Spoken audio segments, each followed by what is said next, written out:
చూడమ్మా, ఒక అక్షరమాలలోని 9 విభిన్న అక్షరాలను ఉపయోగించి 4 అక్షరాల పదాలు ఏర్పరిస్తే వాటిలో ఎన్ని పదాలలో ఫస్ట్ బిట్ వచ్చేసి అక్షరాలు పునరావృతం కాకుండా ఉంటాయి. అలాగే రెండోది కనీసం ఒక అక్షరం పునరావృతం అవుతుంది. కనీసం ఒక అక్షరం పునరావృతం అవుతుంది అన్నమాట. సో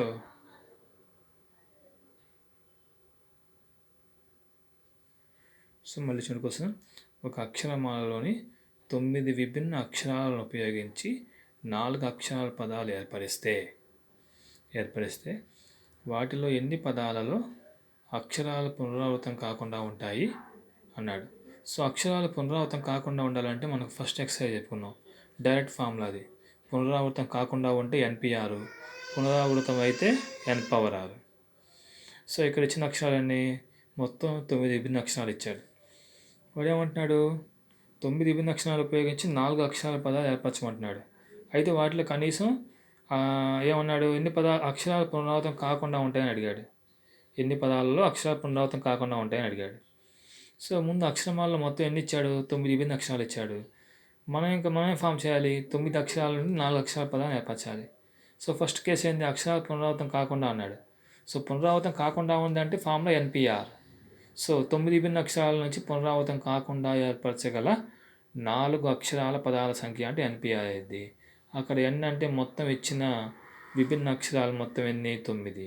6 అంటే మనం ఫామ్ చేయాల్సిన అక్షరాలు అనేది 4 అంటే 9P4. 9P4 అంటే NP6 ఫార్ములా అది, N⁻⁴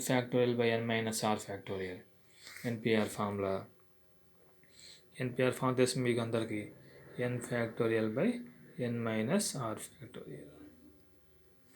సో NP6 9P4, 9⁻⁴. 9⁻⁴ అంటే డైరెక్ట్గా 3024. తర్వాత ఏమన్నాడు, కనీసం ఒక అక్షరం పునరావృతం అయితే అన్నాడు. కనీసం ఒక అక్షరం పునరావృతం అయితే అన్నాడు. ఇక్కడ మామూలు ఫార్ములాస్ మనకు తెలుసు, పునరావృతం కాకుండా ఉంటే NP6, పునరావృతం అయితే N⁻6, కనీసం ఒక అక్షరమైన పునరావృతం అంటే N⁻⁻ NPR. సో 9 విభిన్న అక్షరాల నుంచి కనీసం ఒక అక్షరం పునరావృతం అయ్యే విధంగా ఏర్పరచగల 4 అక్షర పదాల సంఖ్య అంటే N⁻⁻ NPR అంటే 9⁻⁴ - 9P4. 9⁻⁴ అంటే 6561. 9P4 అంటే ఆల్రెడీ మనం పైన చేసాం, 3024. సబ్ట్రాక్షన్ చేస్తే 3537. సో నెక్స్ట్ ప్రాబ్లం చూద్దాం. నెక్స్ట్ చూడండి, పునరావృతాన్ని అనుమతించినప్పుడు 0, 2, 5, 7, 8 అంకెలను ఉపయోగించి 2తో 4తో భాగించబడి 4 అంకెల సంఖ్యలు కనుక్కోండి అన్నాడు. ఇక్కడ గుర్తుపెట్టుకోవాల్సిన 4 అంకెల సంఖ్య అన్నాడు. ఇది మెయిన్ మీకు 4 అంకెల సంఖ్యలు మనం ఫామ్ చేయమన్నాడు. చూద్దాం ఎన్ని ఫామ్ చేయగలం అనేది చూద్దాం. ఇచ్చింది మొత్తం ఎన్ని అంకెలు, 0, 2, 5, 7, 8.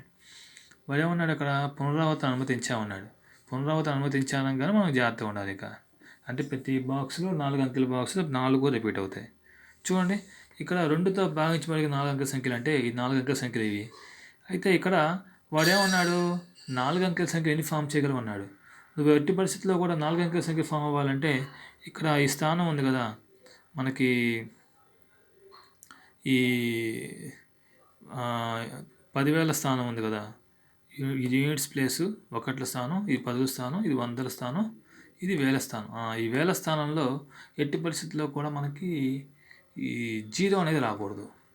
0 అనేది ఇక్కడ రీప్లేస్ చేయకూడదు ఈ ప్లేస్లో. ఎందుకంటే 0 మనం ఇక్కడ 1000ల స్థానంలో 0 పెట్టామనుకోండి, అది 3 అంకెల సంఖ్య అయిపోద్ది. మనకు కావాల్సిన 4 అంకెల సంఖ్య కాబట్టి ఉండకూడదు. సో అంటే ఈ ఖచ్చితంగా ఈ థౌజండ్స్ ప్లేస్లో 0 కాకుండా రిమైనింగ్ ఏమైనా పెట్టుకోవచ్చు. 2, 5, 7, 8 ఏమైనా పెట్టుకో, అంటే 2, 5, 7, 8 ఈ 4టిని ఈ బాక్స్లో 4 విధాలుగా ఏర్పాటు చేసుకోవచ్చు. 4 వేస్లో అరేంజ్ చేసుకోవచ్చు. తర్వాత 2తో భాగించబడాలంటే ఈ 1ల స్థానంలో ఖచ్చితంగా ఇచ్చిన వాటి నుంచి 0 కానీ 2 కానీ 8 కానీ మాత్రమే ఉండాలి. ఆ మూడిట్లో ఏదన్నా ఒకటి ఉంటేనే ఖచ్చితంగా అది 2తో భాగించబడిద్ది. అంటే ఇక్కడ ఈ యూనిట్స్ ప్లేస్లో 0 కానీ 2 కానీ 8 కానీ ఈ మూడింటిని మనం అరేంజ్ చేసుకోవచ్చు. ఎన్ని రకాలుగా 3 వేస్లో అరేంజ్ చేసుకోవచ్చు. సో ఫస్ట్ అయిపోయింది, థౌజండ్స్ ప్లేస్ అయిపోయింది, యూనిట్స్ ప్లేస్ అయిపోయింది. ఈ మధ్యలో మనకి ఏం ప్రాబ్లం లేదు. ఇక్కడ పునరావృతం అనుమతించాం కాబట్టి ఇచ్చింది మొత్తం 5 సంఖ్యలు కాబట్టి 5 వేస్లో 5 విధాలుగా ఏర్పాటు చేసుకోవచ్చు. ఇక్కడ కూడా 5 విధాలుగా ఏర్పాటు చేసుకోవచ్చు. ఎందుకంటే పునరావృతాన్ని అనుమతించాడు కాబట్టి. సో టోటల్ వర్క్ డన్ ఏమైందంటే టోటల్ వర్క్ పని అంతా ఏమైందంటే 4 × 5 × 5 × 3. దీన్ని 4 విధాలుగా, దీన్ని 3 విధాలుగా, దీన్ని 5 విధాలుగా, దీన్ని 5 విధాలుగా, 4 × 5 × 5 × 3.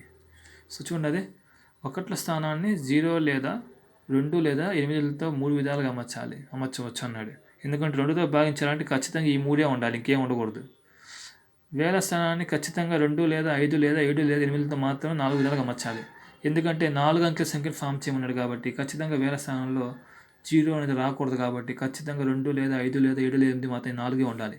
ఇవి 4 విధాలుగా, 0 to 8 అనేవి 3 విధాలుగా, అంటే ఈ ప్లేస్లో 4 విధాలుగా, ఈ ప్లేస్లో 3 విధాలుగా. ఇక పునరావృతం అనుమతించాడు కాబట్టి మిగతా 2 స్థానాల్లో 5 విధాలుగా ఏర్పాటు చేసుకోవచ్చు. అలాగే ఈసారి 4తో భాగించబడే అంకెల సంఖ్యలు అన్నాడు. సో 4తో భాగించబడే అంకెలు అంటే ఆ లాస్ట్లో 2 ప్లేస్లు ఉంటాయి కదా మనకి, 1ల స్థానం 10 స్థానంలో అది 4తో భాగించబడాలంటే కొన్ని ఈ నెంబర్సే ఉండాలి. 0 0 0 8 20 20 28 52 72 80 88 ఈ 8 ఉండాలి. ఈ 8 నెంబర్లే ఉండాలి. అంటే ఇప్పుడు ఖచ్చితంగా 4 అంకెల సంఖ్య భాగించబడాలంటే 0 0 ఉంటే ఆ 4 అంకెల సంఖ్యలో 0 0 ఉంటే ఖచ్చితంగా అది భాగించబడిద్ది. అలాగే లాస్ట్లో 0 8 ఉన్నా కూడా భాగించబడిద్ది, ఎందుకంటే 4 2s 8. 20 ఉన్నా కూడా భాగించబడిద్ది, 4 5s 20. 28 ఉన్నా కూడా భాగించబడిద్ది, 4 7s 28. అలాగే 52 ఉన్నా కూడా అది 4 అంకెల సంఖ్య చివర, అంటే యూనిట్స్ ప్లేస్ 10వ స్థానంలో 52 ఉన్నా కూడా అది 4తో భాగించబడిద్ది. 4తో భాగించబడతాం అంటే 4 13s. అలాగే 72, అలాగే 80, అలాగే 88, 4 22s. ఇలా ఈ 8 అంకెలకు మాత్రమే ఛాన్స్ ఉంది. ఈ 4 అంకెల్లో నుంచి ఇచ్చిన ఈ 5 సంఖ్యల్లో నుంచి 8కి అవకాశం ఉంది. అందుకని ఈ 8ని ఈ 2 ప్లేస్లు ఎన్ని రకాలుగా ఏర్పాటు చేసుకోవచ్చు అంటే 8 విధాలుగా ఏర్పాటు చేసుకోవచ్చు. మొత్తాన్ని 8 విధాలుగా ఏర్పాటు చేశాడు. తర్వాత మళ్ళీ మామూలు 4 అంకెల సంఖ్యను ఫామ్ చేయమన్నాడు కాబట్టి ఈ వేల స్థానంలో ఎట్టి పరిస్థితుల్లో 0 రాకూడదు. కాబట్టి ఇక రిమైనింగ్ 4 మాత్రమే 4 విధాలుగా ఏర్పాటు చేసుకోవచ్చు. 2 కానీ 5 కానీ 7 కానీ 8 కానీ. ఇక పునరావృతం అనుమతించాడు కాబట్టి ఈ మిగిలిన ఒక్క స్థానం 5 విధాలుగా ఏర్పాటు చేసుకోవచ్చు. అంటే 4 × 5 × 8. 4 × 5 × 8 అంటే 160. Answer is 160.